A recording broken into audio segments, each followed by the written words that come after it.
bienvenue pour cette deuxième édition du journal web Jean Lartaud de l'année scolaire 2020-2021. Bonjour Mathis. Bonjour Ninon. Tout de suite, les titres de l'actualité. Tout d'abord, nous rejoindrons Monsieur Dubreuil pour un message adressé à l'attention de la communauté lartausienne. Nous évoquerons ensuite le passage du président de la République à Jarnac, que nous avons pu suivre à l'occasion de la commémoration du 25e anniversaire de la mort de François Mitterrand. Nous évoquerons ensuite l'évolution du protocole sanitaire en EPS au cours de ce deuxième trimestre. Nous reviendrons ensuite sur les animations de la semaine olympique. Le collège poursuit actuellement sa MUF. Nous ferons un point sur l'avancée des travaux. Enfin, avant de passer en vacances, nous vous présenterons les projets en cours au collège.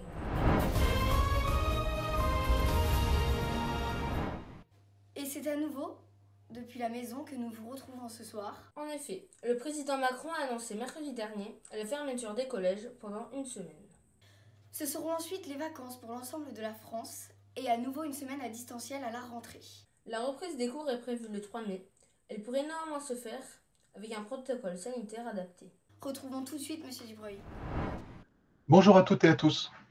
Depuis le vendredi 2 avril, les établissements sont fermés, sauf pour les élèves dont les parents sont indispensables à la gestion de l'épidémie. La réouverture est annoncée pour le lundi 3 mai. En attendant, après cette semaine de travail qui vient de s'écouler, travail communiqué avant de se séparer vendredi soir, travail à distance via Pronote ou l'ENT ICAR, travail à venir chercher pour ceux qui n'ont pas de solution numérique le vendredi, où on vous le transmet sous forme papier, eh bien je vous propose du repos pendant les 2 semaines qui viennent. Élèves, parents, pour toute question, n'hésitez pas à appeler le collège, directement le service vie scolaire si vous le souhaitez, avec les numéros dédiés, afin qu'on puisse répondre à vos questions en termes d'organisation dans le travail ou de difficultés techniques. Vous pouvez également nous envoyer, quand vous le souhaitez, un mail à secrétariat@jean-lartaud.fr. Bonnes vacances à tous et à très bientôt. Nous vous parlions il y a quelques instants des annonces du président de la République.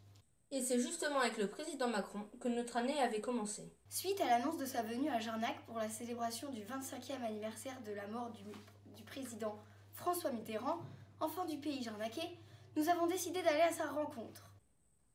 Un pari risqué et une vraie aventure, car nous n'avions pas d'accréditation de presse. Mathéo et Maxence nous retracent tout de suite notre périple du 8 janvier. Du coup, on prend qu'une caméra par groupe pour que 2... Let's go! À notre gauche, cette fois-ci, la maison natale de François Mitterrand.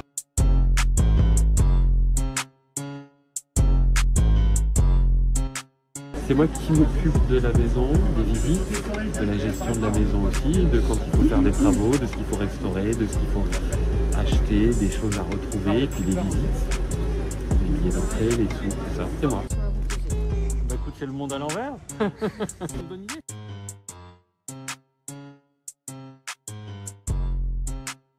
Tu peux, quand tu appuies 2 fois, ça le ressort. Regardez. Ils sont là. Bonjour. Bonjour. Oh my god!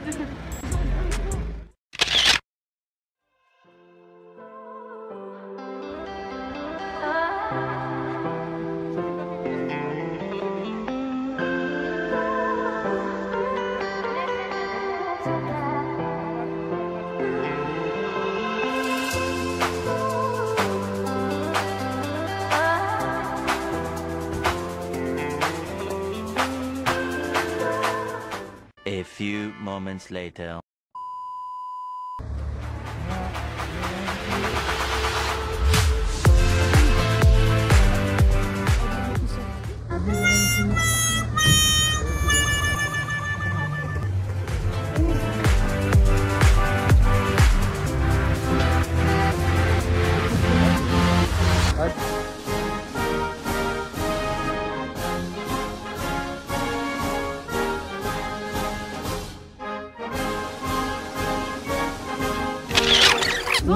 Bonjour à vous. Collège Jean Lartaud. Exactement. Média Lab. Allez-y. Oh, merci beaucoup.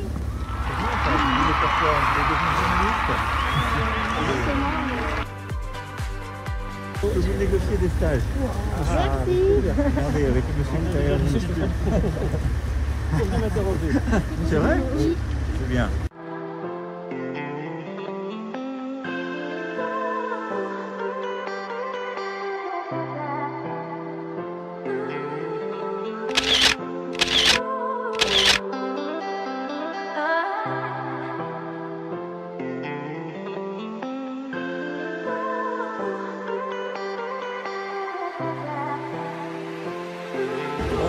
C'est impressionnant. Merci à vous. Au cours de cette journée exceptionnelle, nous avons également rencontré Ségolène Royal, ancienne ministre du président Mitterrand. Allez-y. Alors, présentez-vous, s'il vous plaît. Présentez-vous. Alors, je suis Ségolène Royal. J'étais candidate à l'élection présidentielle. J'ai été conseillère auprès de François Mitterrand pendant 7 ans à l'Élysée, de 81 à 88. Ensuite, j'ai été députée des Deux-Sèvres, c'est pas loin d'ici, Marais-Poitevin. Et après, j'étais présidente de cette région, Poitou-Charentes, pendant 10 ans. Et puis, entre-temps, j'ai été ministre de François Mitterrand de l'Environnement, 92. Et à nouveau, ministre de l'Environnement en 2014. Et présidente de... Je vous propose, avant de continuer, qu'on rentre un petit peu dans la cour de la maison natale. On sera mieux qu'ici. Madame Royal nous a parlé de François Mitterrand. François Mitterrand est né à Jarnac en 1916. Il a été président de la République pendant 14 ans. Son gouvernement a aboli la peine de mort.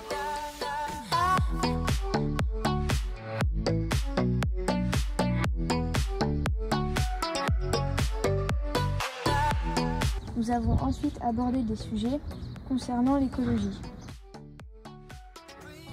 Merci Madame Royal de nous avoir consacré un peu de temps.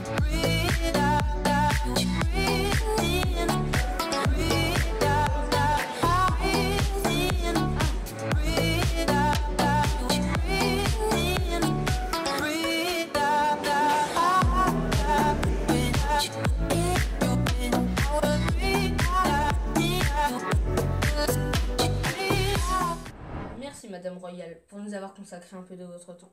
Nous nous souviendrons longtemps de cette journée. Revenons maintenant sur un sujet qui a concerné tous les élèves lors de cette saison hivernale. Une nouvelle évolution du protocole sanitaire en EPS. Les images tout de suite pour y voir plus clair. Et oui, les professeurs d'EPS ont subi de plein fouet suite aux nouvelles annonces gouvernementales du 15 janvier 2021, un nouveau protocole sanitaire d'EPS spécifique.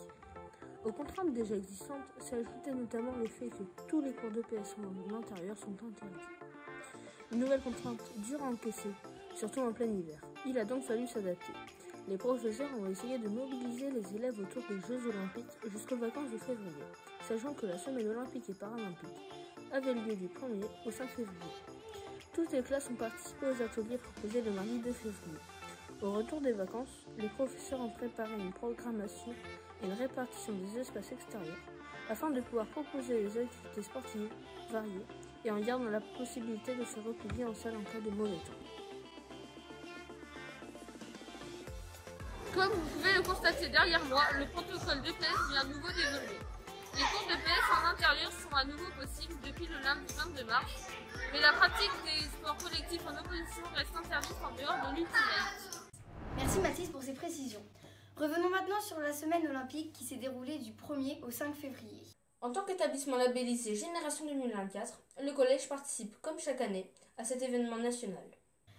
Messaline et Flavie nous ont préparé un petit résumé des ateliers qui ont été proposés aux élèves le mardi 2 février.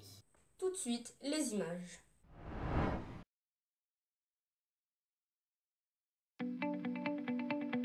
Donc classer, période par période, leur document, une illustration associée à un texte. D'accord ? Bonjour Monsieur Merlet. Bonjour. Comment pensez-vous que cette année de SEP se passera ? Eh bien, je pense qu'elle se passe déjà pour le mieux, en tout cas dans l'établissement, puisqu'on voit que beaucoup d'élèves ont pu déjà profiter toute la matinée de différentes activités avec les professeurs de PS et beaucoup d'autres intervenants qui nous ont proposé des activités un peu nouvelles et des activités d'ouverture pour illustrer ce thème de sport et santé. Que faites-vous lors de cette journée ? Alors en ce qui me concerne, comme je suis professeur d'histoire-géographie EMC, j'ai essayé de mêler le thème histoire de ma discipline avec le thème de cette année, sport et santé. Pensez-vous que les élèves ont bien compris tout ce que vous vouliez leur apprendre? Alors ça, je sais pas, c'est eux qu'il faudrait demander. Est-ce que vous avez compris des choses sur le sport et la santé? Oui. Formidable. Et donc, vous avez appris des choses en histoire aussi? Oui.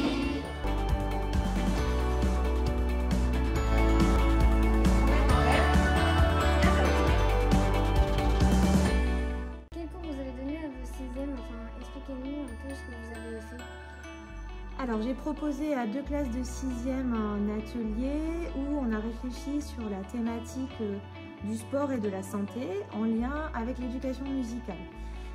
Donc l'objectif c'était de discuter avec eux, de réfléchir en quoi la musique pouvait aider au sport et en quoi c'était bénéfique pour notre santé. Par exemple, pourquoi quand on court on écoute de la musique, pourquoi un sportif, souvent on le voit sortir du bus avec un casque, est-ce que c'est pour se concentrer, est-ce que c'est pour se divertir, est-ce que la musique nous apporte du rythme, pour respirer. Donc on s'est posé des questions, on a cherché à savoir quels effets pouvait avoir la musique sur notre santé par le sport. D'accord, merci.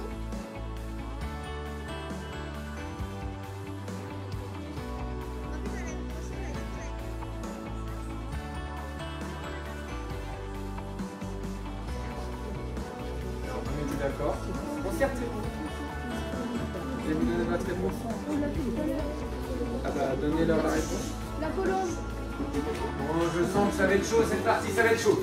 À vous de poser votre question à l'océan, à la mairie. Ils ont la bonne réponse. Tout le monde revient à égalité.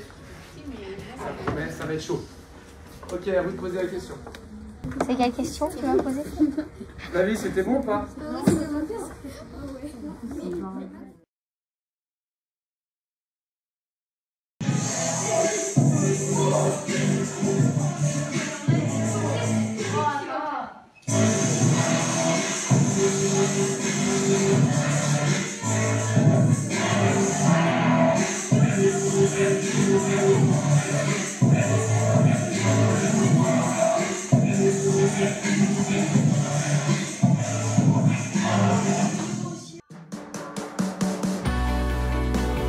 Donc là, on est dans une salle de bain. Est-ce que vous pouvez me dire quels sont les incidents qui peuvent arriver?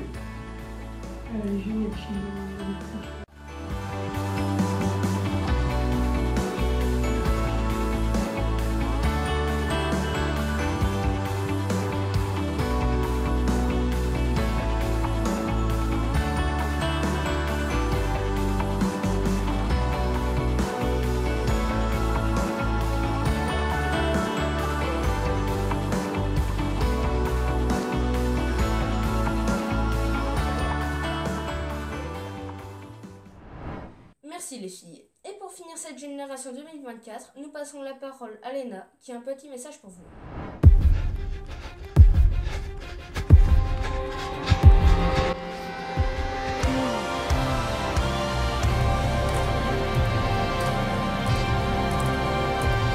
Bonjour.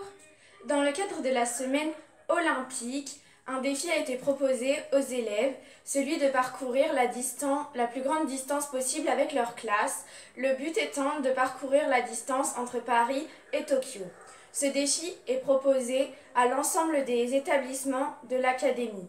À l'heure où je vous parle, nous en sommes à 3051,5 km. Ce défi n'est pas terminé et il est maintenant ouvert à tous, parents, élèves, professeurs, personnel de l'établissement également.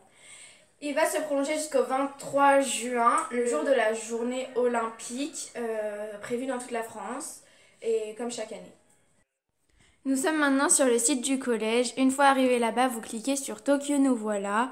La page va se charger et ensuite que vous pratiquiez vélo, pêche, nage, skate, roller, trottinette, surf ou encore kitesurf, vous pouvez mesurer votre distance et la rentrer dans ce formulaire, rentrer toutes les informations qui est demandées et envoyez-les nous. L'objectif est d'atteindre les 10 000 km qui séparent Paris de Tokyo et même plus si on part de Jarnac. Donc à vous de jouer.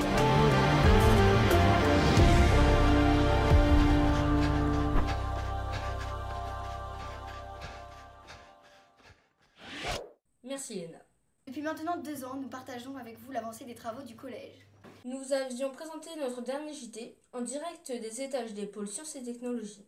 Difficile de se faire une idée précise de ces nouveaux espaces, notamment pour les parents d'élèves.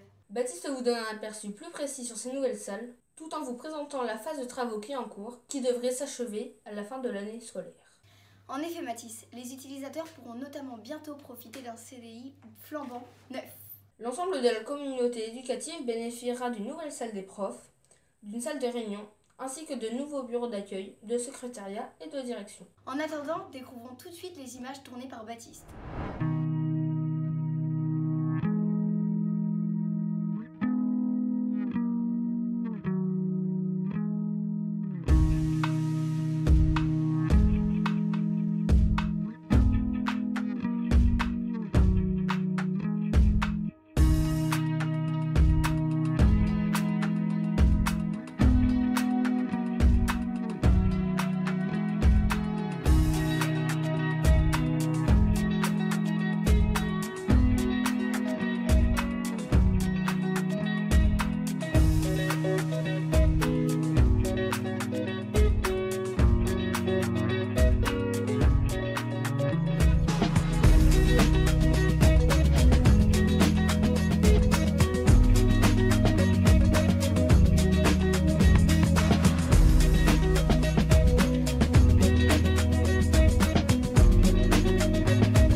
Habitude, nous avons à cœur de vous présenter les projets du moment.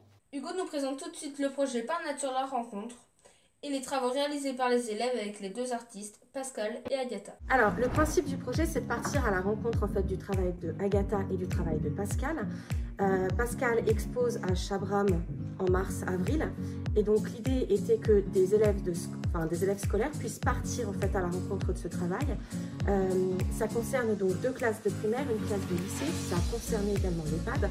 C'est donc un gros projet qui a pour but de réunir en fait, toutes ces classes et de se rencontrer autour du travail de Pascal. Par exemple, si vous êtes envie de regarder là, qu'est-ce qui pour vous est vivant?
C'est quoi l'expérience de travail? Être fait par quelqu'un?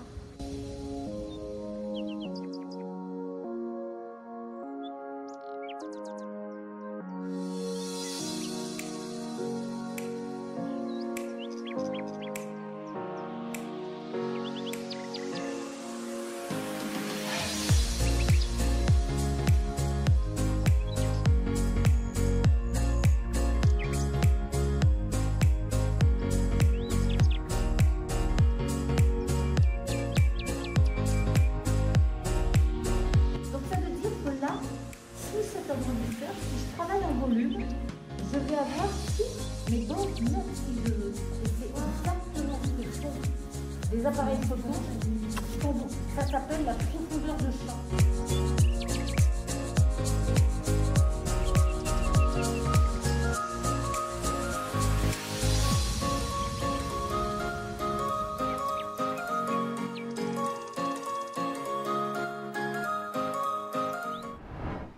Merci Hugo. Retrouvons maintenant Mathéo qui nous parle du projet Jules Verne en collaboration avec Cyril Caronine et nous fait découvrir le cabinet de curiosité réalisé par les élèves de 5e. Et dans quelle matière on travaille le projet Jules Verne? Alors, autour du cabinet de curiosité, c'est principalement l'art plastique et le français, mais le pays Jules Verne est beaucoup plus large que ça, puisqu'il est également réalisé en SVT, en physique-chimie et en histoire-géographie. Merci. Quelle classe participe au projet Jules Verne? Toutes les classes de 5e du collège. Qui est Cyril Caronine? Alors, Cyril Caronine, c'est un artiste contemporain qui est en résidence d'artiste dans une ancienne école de Jarnac et qui, du coup, a lui-même réalisé un cabinet de curiosité et travaille autour du cabinet de curiosité. Le départ du projet, ça a justement été d'aller rencontrer le travail de Cyril. Les élèves de 5e, donc toutes les classes de 5e, ont été rencontrer le travail de Cyril et visiter son cabinet de curiosité.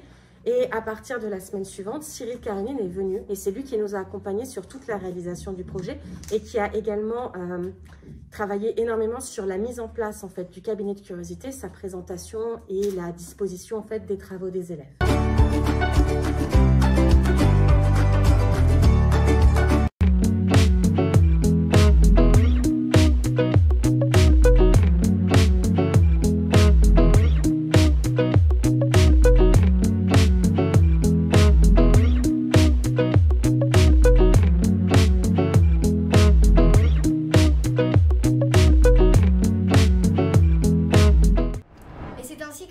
Notre nouvelle édition. Mais juste avant de rendre l'antenne, nous tenions à féliciter les élèves de 5e qui ont remporté le niveau départemental du concours Faites la Une qui s'est déroulé le mardi 23 mars. Bravo à eux et à leurs enseignants. Une belle finale académique en vue. En effet Mathis, nous reviendrons bien sûr sur le sujet dans notre prochaine édition. Dernière information également, nous vous invitons à soutenir 2 élèves du collège qui font partie de la sélection officielle du concours Filme le métier qui te plaît. Pour les aider à obtenir le clap de la com, rien de plus simple, il vous suffit de visionner leurs vidéos sur les adresses qui s'affichent sur votre écran. Vous retrouverez également ces liens sur le site du collège. Il ne nous reste plus qu'à vous souhaiter de très belles vacances. Portez-vous bien, à très bientôt. Au revoir.